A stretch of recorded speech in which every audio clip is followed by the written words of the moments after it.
દરેકને જય માતાજી, જય દ્વારકાધીશ. સબસ્ક્રાઈબર મિત્રોને પણ જય માતાજી.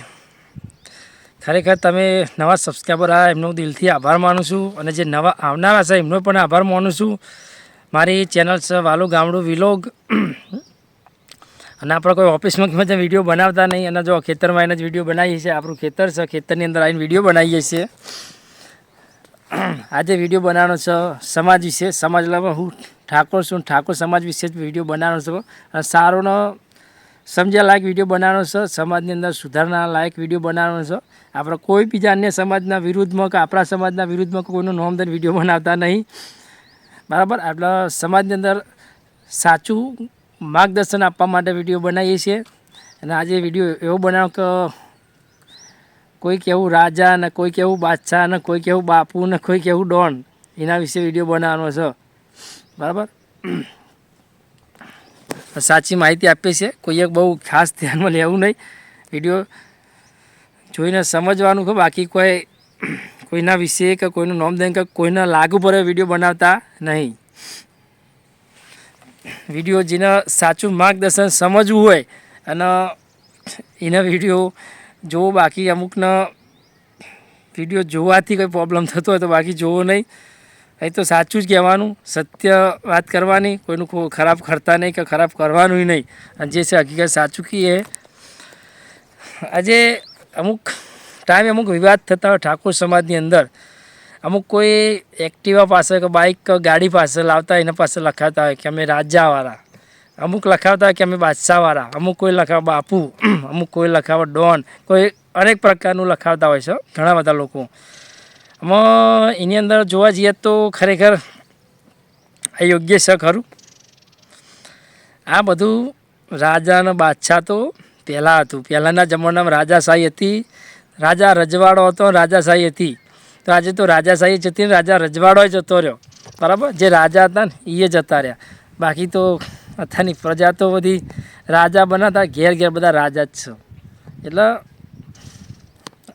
આ લોકો રાજા અને બાદશાહ જે કહે છે ને એમના માટે ખાસ વિડીયો બનાવું છું. ખાસ એટલે વિરોધ કરીને વિડીયો નહીં બનાવતા આપણો, પણ એક સાચું માર્ગદર્શન હું આપું છું કે કોઈ કહેવું મેં રાજાવાળા, પછી એના થકી સાધન પાસે લખાયું હોય, કોઈ અમને એકરાત કે અમે રાજાવાળા, કોઈ કે અમે બાદશાહવાળા. પછી જ્યારે કોઈ અમુક કલાકારો હોય, આપણા ઠાકોર સમાજના કન્યા સમાજના કલાકારો હોય, કોઈનું નામ દેતા નહીં હોય, પ્રોગ્રામ ચાલતો હોય ને તને આપણા જ લોકો પૈસા ઉડાડે, અમે રાજાવાળા. ભાઈ પેલું ગીત છે રાજા વાળા અમે પરવાની કોઈની તેવડ નથી. પેલા બાદશાહવાળા પાછું ગૌરાવે કે બાદશાહવાળા હમું પરવાની કોઈની તેવડ નથી. એટલે આવો બંને સ્ટાફના લોકો તો આવ્યા જ હોય તો, અને આ પાછું ગીતો ગવડાવે, પાછું કલાકાર પર પૈસા ઉડાડે, કલાકારને પૈસા આલે. અને પેલા આવ્યા તો એવી રીતે ગીત ગવડાવે કે રાજાવાળા હમું પડવાની કોઈની તેવડ નથી. તો પેલા પાછા કલાકારના પૈસા આલીને એવું ગવડાવે કે બાદશાહવાળા હમી પડવાની કોઈની તેવડ નથી. આમાં કલાકારે અમુક તો આપણા ઠાકોર સમાજના જ હોય છે, અને ગવરાવાળા આપણા ઠાકોર સમાજના જ હોય છે, બરાબર. એટલે આવા લોકોને એમ કહું છું કે આ બધું ના કરવું જોઈએ. ખરેખર કોઈ રાજાને કોઈ બાદશાહ નહીં. સોના મોના કોમ ધંધા કરો, નોકરી ધંધા કરો, અને જિંદગી કમામ ધ્યાન આલો તો મોજથી ને જિંદગી સુખેથી જશે, અને આપણો પરિવાર સુખેથી જીવશે. બાકી અમુક કોઈ લેવાનું નહીં.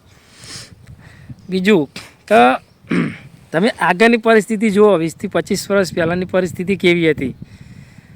તમારા મા બાપને પૂછો કે પહેલાંની પરિસ્થિતિ કેવી હતી. પહેલાં પૈસો નહોતો. આ તો આજ આપણે જો પૈસા એટલે કલાકાર પર ફટફટ વેરી દઈએ. પહેલાં લુગડો સારો પહેરવા નહોતો. પહેલાંની પરિસ્થિતિ મેં ખુદને જોયેલી છે. મારી 35 વર્ષની ઉંમર થવા આવી, 32 35 વર્ષની ઉંમર ગણો એટલી થઈ. મેં પરિસ્થિતિ જોઈ લે. મારા પપ્પાનું મકાન હતું માટીનું, નરિયો હતો ઉપર. ચોમાસામાં સીધો વરસાદ પડે એટલે સીધું પાણી મહી આવો ઘરમાં, કે ઊંઘી નાખે એવી પરિસ્થિતિ હતી. અને પહેલાંના જમાનો એવો હતો ને, મેં જોયેલો ખુદને મારો અનુભવ કહું. મારા અંગાતના લોકોએ જો જોયો જ હશે પરિસ્થિતિ શું હતી. એ પહેલાં માટીનું ઘર હતું, ત્યાં લાઇટની કોઈ એવી અમારે કોઈ સુવિધા નથી. દેશી પેલા ખડિયા હતા, ખડિયા બોલતા હતા. તેની અંદર લાઈન કેરોસીન પૂરી નાખી રાત ખડિયા ચાલુ રાખીએ. ગામમાં વેચાતા ખડિયા બહુ મળતા હતા. અત્યારે ખરીયા ભઠ્ઠાવાળા વાપરો, ઈંટો પારાવાળા ભઠ્ઠાવાળા કરે ને એ વાપરો. અમે એ જમાનો એવો હતો ને કે અમે જ્યારે નિહાર જતા ને નાના હતા ને તે અમારા ગામમાં એક વાતો કરીને અમારા જે પરું છે ત્યાં એ કેરોસીન લઈને આવે ને કેરોસીન લઈને ત્યારે અમે એ આવે ને એટલે સ્કૂલમાં જવાનું તો ના જઈએ અને જ્યાં તો પાછા આવીએ કે અમારા મમ્મી પપ્પા તો ખેતરની મજૂરી કરતા હતા એટલે ખેતરની મજૂરી કરવા જાય અને અમે મને મોકલો કે જો કેરોસીન લેવા.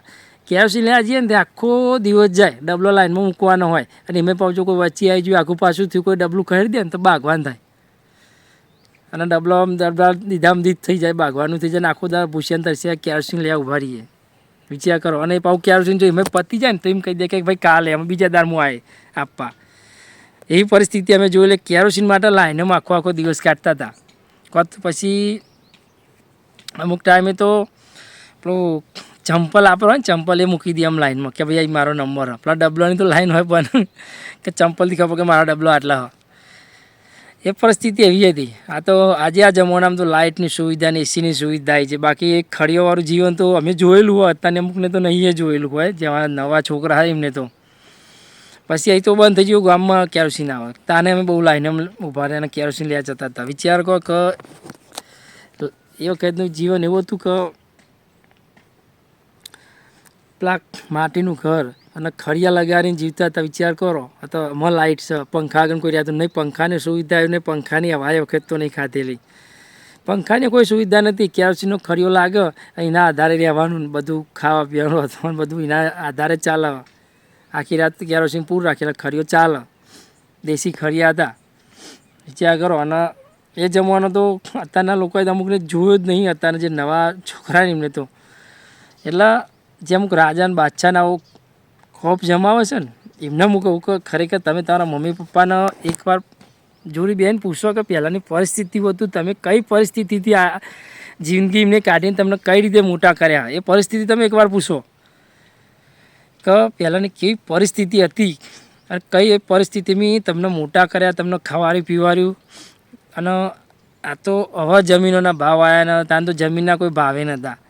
બરાબર. ખેતી મજૂરી જ હતી, ભેંસો રાખે, પશુપાલન. આ તો અમુક જમીનોના ભાવ આવ્યા અને જમીનો કરોડોના ભાવમાં વેચવો ને એટલા લોકોએ ઘર સારા બંગલા બનાવી દીધા, બાઇકો ગાડીઓ લાવ્યા. અને કોઈ અમારા તો બધાને એવું લાગે કે પહેલાં તો આવું જ હતું. આજથી 20 થી 25 વર્ષ પહેલાં કશું નહોતું. માટીનો ઘર હતો, દેશી ખડીઓ પર જિંદગી જીવતા હતા. લાઇટ કે એસી કે પંખા નહોતા. આ તો અમે લોકો બધાના ઘરમાં એસી આવીને પંખા આવ્યા, પંખાની હવા આવ્યો. અત્યારના છોકરા કે હું એસી કરી ના રહું, અમુક તો પંખાની હવા વગર કે મને ના ઊંઘ આવો. અમે તો કહેતા ને પંખાની કે કોઈ સુવિધા નથી, એમને ઊંઘી રહેતા હતા. એક બાજુ ખરીઓ ચાલુ હોય એના થોડું અજવાળું આવે એના આધારે ઊંઘી રહેતા હતા. એટલામાં એના વિશે કા રાજા ને બાદશાહ લોકો કહે ને તમારા મમ્મી પપ્પાને એકવાર પૂછો કે પહેલાં પૈસા વગર શું પરિસ્થિતિ હતી. તમે અત્યારે પૈસા ઉડાડો છો ને જમીનોના આ ને એ બધા. હું એવું નહીં કહેતો કે તમે જમીનના પૈસા તમારી જમીનના પૈસાને તમે ઉડાડો, પણ તમે પહેલાં તમારા પોતાના મમ્મી પપ્પાને એકવાર પૂછવાનું ત્યાંથી બેહીને કે મમ્મી પપ્પા પહેલાંની આપણી પરિસ્થિતિ શું હતી, પૈસા વગર કેટલી તકલીફ હતી. આજે બાકી જમીનો કરોડોના ભાવમાં વેચવાની અને કરોડો રૂપિયા એટલે ગાડી લઈને આખો દાવા ફરવાનો, સારો લુગરો પહેરવાનો, એટીકેટી ફરવાનો, સારો આઈફોન રાખવાનો અને પછી આવું કલાકાર આવ્યા હોય પણ કલાકાર એટલે જવાનું પૈસા ઉડાડવાના. ભાઈ લક્ષ્મી ઉડાડાય નહીં કોઈના ઉપર. કલાકાર આપણા સમાજના હોય તો હું એવું નહીં કહેતો કે મારા સમાજના કલાકાર હું ખોટું બોલું. કલાકાર પ્રોગ્રામ કરી જાય એટલે લાખ રૂપિયા લઈને જાય અને આપણે 50,000 ગુમાવીને આવીએ ઉડાડીને. એટલે કલાકારને તો એક સોંગ બનાવી નાખે ને તો લાખ કમાઈ લે મહિનામાં. આપણને લાખ ના કમાઈએ કે આપણે સવારે આખો દારો આખી રાત પ્લે કર્યું અને સવારે હેડો કે 5,000 કમાઈ લઈશું. અત્યારે કોઈ સિસ્ટમ નહીં. તો જમીનના પૈસા આવ્યા હોય ને એટલે દરેકને હું વિનંતી કરું કે એવું નહીં કહેતો કે કલાકાર આપણા સમાજના ખોટા છે. હું ખોટું કહું છું. કલાકારનું ઘર તો કમ્પ્લીટ ચાલશે જ. જો એને તો ડીજેના પ્રોગ્રામ મળશે, લાઈવ પ્રોગ્રામ મળશે, બધા પ્રોગ્રામ મળશે, નાઇટના પ્રોગ્રામ મળશે. એટલે કલાકાર તો એકાદું સોંગ બનાવી નાખશે ને એટલે એના તો મહિનાની અંદર 2-4-5 લાખનું આવક થઈ જશે. પણ આપણો નહીં થાય. એટલે આપણો ખરેખર ને નોકરી ધંધો કે કોઈ બિઝનેસ કરવો જોઈએ. બરાબર. અને કરો અને પૈસો કલાકાર ઉપર તમે ના ઉડાડશો. કારણ કે આપણી સાચી મહેનતનો પૈસો હોય. બરાબર. અને આજે આપણા જો પૈસો હોય એટલે ફટફટ ઉડાડી મૂકવાનો. અને એક મમ્મી પપ્પાના બેન પૂછો કે મમ્મી પપ્પા આપણે પહેલાં કેવી પરિસ્થિતિ હતી, એકવાર પૂછી જોજો તમારા મમ્મી પપ્પાને, જેને જોઈ લ્યો ને ગરીબી, પહેલાં જોઈએ ને ગરીબી, એમને પૂછજો કે સારું લુગરું લાવવા માટે પૈસા નહોતા, ઘેર ખાવા માટે પૈસા ના હોય, એવી પરિસ્થિતિ પહેલાંની હતી. અને અત્યારે આ પરિસ્થિતિ એમનો અમુકને તો ખબર જ નહીં કે અમુક તો ઘરનું ખાતા જ નહીં. કેવું મને તો હોટલ છે ગમતું જ નહીં ખાવાનું, હોજ વાર હોટલનું જ ખાવાનું, દરરોજ હોજ પર ને હોટલમાં જઈને શાંતિથી ખાવાનું ફરવાનું, મારા ઘરનું ભાવતું જ નહીં ખાવાનું. અમુક આવા માણસો હોય છે બરાબર. એટલે આપણા ઠાકોર સમાજની અંદર ખોટો પૈસો અમુક બગડતો હોય છે, અમુક વ્યસનો ઘણા બધા છે, એટલે આ બધાથી દૂર રહેવું જોઈએ બરાબર. આપણે એવું તો નહીં કહે કે આપણો હું ઠાકોર છું એટલે ઠાકોર સમાજ ખરાબ, એવું હું નહીં કહેતો, પણ હું એવું કહેવા માગું છું કે ઠાકોર સમાજની અંદર ખોટા વ્યસનો થાય, ખોટા પૈસા બરબાદ થાય છે. તમારે સારું ખાવું હોય તો તમે ઘરે બેસીને પણ સારું બનાવીને ખાઈ શકો છો. બાકી એવું નહીં કે જવાય અઠવાડિયામાં એકવાર હોટલનું ખાઓ, શાંતિથી તમારા પરિવારને લઈ જઈને ખવારો, શાંતિથી તમે પણ જમો, તમારા નાના છોકરા હોય, આપણા ભાઈ બહેન હોય, બધા શાંતિથી જમો. પણ 2-4 દાર એક દાર જઈએ ને એ વ્યવહારિક વાત છે, જવાય. અત્યારે સિસ્ટમ છે જમવાનું એ પરમાણનું છે એટલે જવાય. એવું નહીં કહેતા કે ભાઈ જો જિંદગી ખાવા પીવા માટેના સુખેથી રહેવા માટે જ આપણે પૈસો કમાતા હોય. બાકી એવું નથી કે હેડો આપણે એવું કહીએ કે તમે ના ખાશો ના પીશો, પણ બધું અમુક ઘણા લોકો એવા ને ઘરનું સવારથી નહીં ધોયા નહીં કર્યા સાધનો મમ્મી પપ્પાની આવક ઉપર લહેર પાણી કરતા હોય, હોટલમાં ખાવાનું હોજ ફરી ઘેર જવાનું રાતે 11-12 વાગે શાંતિથી. એટલે આવા લોકોને હું એવું કહું છું કે ખરેખર તમે તમારા મમ્મી પપ્પાના જોડે એકવાર બેહવાનું પછી પૂછો તો મમ્મી પપ્પા તમે તમારું જીવનની અંદર લાઈફ લાઈનમાં કેવી હતી, પહેલાંની પરિસ્થિતિ કેટલી ગરીબી હતી એ પૂછજો. તમે આજે પૈસો વાપરો ને એ પૂછ્યો ને તમે તો પૈસા વાપરવાનું તમે બંધ કરી દેજો. જે ખોટા પૈસા વાપરો ને એ નહીં વાપરો, કારણ કે મેં ગરીબી જોયેલી છે, મારી મમ્મી પપ્પાની ગરીબી જોયેલી છે ને એના કહીને તાર મને પૈસો વાપરવો ને તો મને એકવાર વિચાર આવી જાય કે ના મેં પહેલાંની પરિસ્થિતિ મેં જોયેલી છે. કાચા મકાનમાં રહેલો છું, જે કેરોસીનનો ખર્યો હતો ને એ મેં જોયેલો, એ લાઈફ લાઈન મારા ઘરના ઉપર નડ્યો હતો ને ચોમાસામાં ઊંઘી નતા એકતા એવી પરિસ્થિતિ મેં જોયેલી છે. એમ પહેરવા માટે લુગરું ના હોય, ફાટેલું લુગરું નથી ને હોધી હોધીને પહેરવું પડે. ત્યાં સ્કૂલમાં જતા ને તને એકનો એક લુગરો હોય નિહાર આખો દિવસ નિહાર જાય ને સ્કૂલમાં તો આવીને કપડો કાઢી નાખીને જૂનો ફાટેલો પહેરી દઈએ અને ધોઈને અને પાછું હૂકવી દઈએ. પછી બીજા દાવા સ્કૂલમાં જવાનું હતા ને એટલે એ પહેરીને જઈએ. સાહેબો મેં એવું કે તમારે કોઈ લુગડો જ નહીં કે એનો નહીં પહેરીને આવો કપડો, આ તો આમાં ડ્રેસ આવી ગયા કે સ્કૂલ ડ્રેસ આવી ગયા. પહેલાં તો કોઈ ડ્રેસ નહોતા, જે સાદો આપણો કપડો હોય ને એ જ પહેરીને જવાનું હતું. આ તો અમે તો બધા પેલા શર્ટ ને બધો ડ્રેસ આવી ગયો, સ્કૂલ ડ્રેસ આવી ગયો. બાકી પહેલાં બી સિસ્ટમ નથી. અને આ તો અમે બેગ લઈને સ્કૂલમાં નિહાર જવાનું. પહેલાં તો એવું હતું કે લુગડાની થેલી, આપણે લુગડાની થેલીમાં જ ભણેલા છે અને એ ભણતર 100% પરફેક્ટ હતું. અત્યારનો જે થેલો ને આટલી બધી ચોપડીઓ લઈને ભણવા જાય છે ને તો એટલું ભણતર નહીં આવતું. અમે જે લુગડાની થેલી લઈને જઈએ આમ કભર નાખીને જતા હતા, આમ કભર ભરાઈએ નહીં આમ નાખીને જ જઈએ, આવડી લટરાતી જ હોય લઈને જઈએ. પણ એનું ભણતર બેસ્ટ હતું, આપણે વધુ ભણેલાય નહીં બરાબર. તેમ છતાં જો આપણે સોશિયલ મીડિયાની અંદર વિડીયો બનાવે છે આટલું નોલેજ છે. અમુક લોકો 10 ભણેલા હોય ને તોય કોઈ નોલેજ નહીં હોતું. અત્યારનું ભણતર એટલી બધી ચોપડીઓ એટલું બધું ભણતર છે, આમ ભણવાનું ઘણું બધું આવી ગયું છે તો એ અમુક બાળકોમાં ભણતર જ નહીં આવતું. બોલો બરાબર. વિડીયો પછી બહુ બોલવા જાય ને તો લોબો થઈ જશે એટલે પબ્લિકમાં બહુ જોવામાં કંટાળો આવે છે કે આ શું અભર કરણ બકવાસ.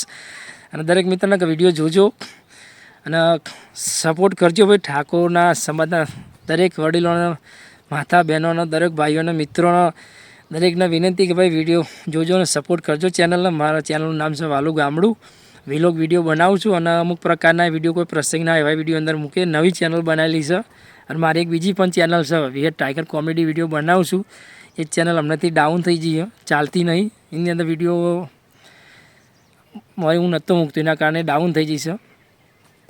એટલે મિત્રો દરેક ભાઈઓને વિનંતી કે સપોર્ટ કરજો બરાબર છે. તમારો ભાઈ શું અને ભાઈ સમજીને જો હું સાચું માર્ગદર્શન આપે, ખોટું નહીં આપું કે ખોટું કોઈના વિશે બોલીશ નહીં.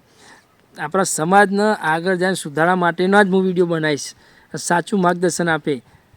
બાકી એવું મને ખોટું બોલવાની કોઈ આદત નહીં બરાબર. કે આપણા સમાજની અંદર સાચી માહિતી અને સાચું સુધારણા આવે ને એવા જ હું વિડીયો બનાવીશ બરાબર.